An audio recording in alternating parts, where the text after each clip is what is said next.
Good evening guys. Good evening sa lahat at good evening sa aking mga kaayahay. Para nga pala sa araw ng vlog na ito ay papakita ko sa inyo kung paano ko ginawa ng paraan ang aking helmet. Kumbaga makeover na tinatawag. Kung ko lang makeover to. Pero para sa akin ano siya, yung sariling gawa. Sarili ko nga palang isip o diskarte ang ginawa ko na para yung cellphone ko mailagay ko doon sa helmet mismo. Pero wala akong pang mount doon guys Pero ang ginawa ko lang na pang mount, kung natatandaan niyo yung vlog ko noon na in-unboxing ko na cellphone holder sa motor.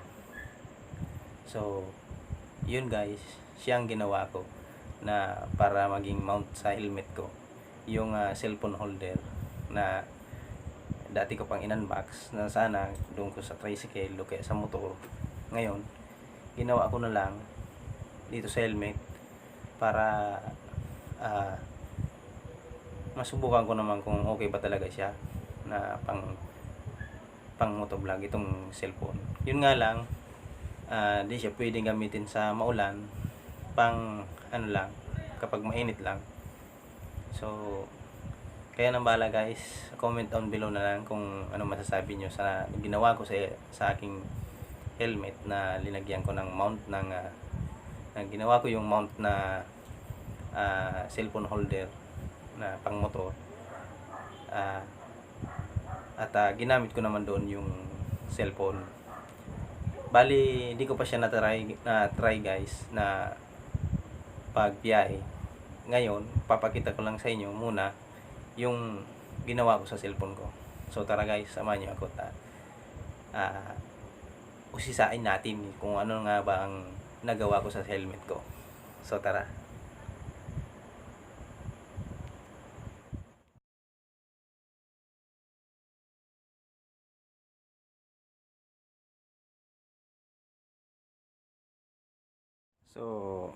So ayan siya guys. Nakikita nyo, yan ang ginawa ko sa helmet ko.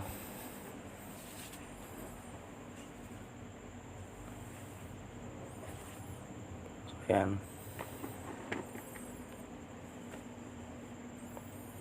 Okay naman yata siya guys, ano? Pwede na rin yata.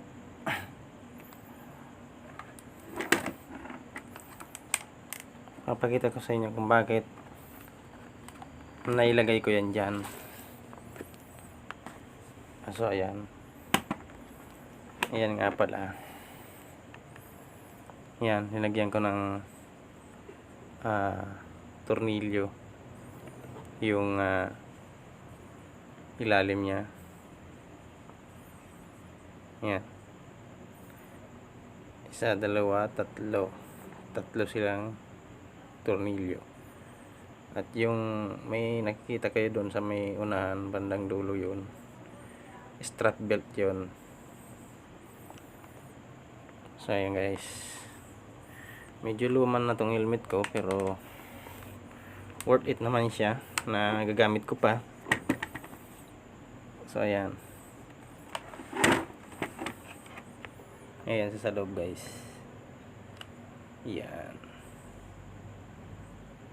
Yan, may strap belt pa siya. Yan yung lalagyan ng tornilyo. Yan, sana yung lalagyan ng tornilyo doon sa sa ano pala yan, sa side mirror sana. Kaya yung sa manibela ng single na motor. So ayan guys, ano sa tingin nyo, okay na rin ba siya na ginawa kong mount? So yan lamang guys ang nagawa ko sa helmet ko. Kung napapansin kayo dito sa gilid, yan sana yung sa action cam, kaya lang laruan lang yun wala naman siyang settings, hindi naman ma-record, hindi naman pala ma-edit yun sa sa yung na-record niya na video. Kaya gumawa na lang ako ng paraan. Ito na lang ginawa ko. So yan lamang guys. Ayan lamang guys ang nagawa ko sa sariling diskarte sa aking helmet. Kung bago pa lang kayo sa aking channel,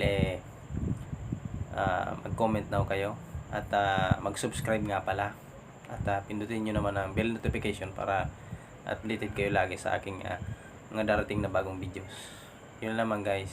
Salamat and God bless. Thank you po.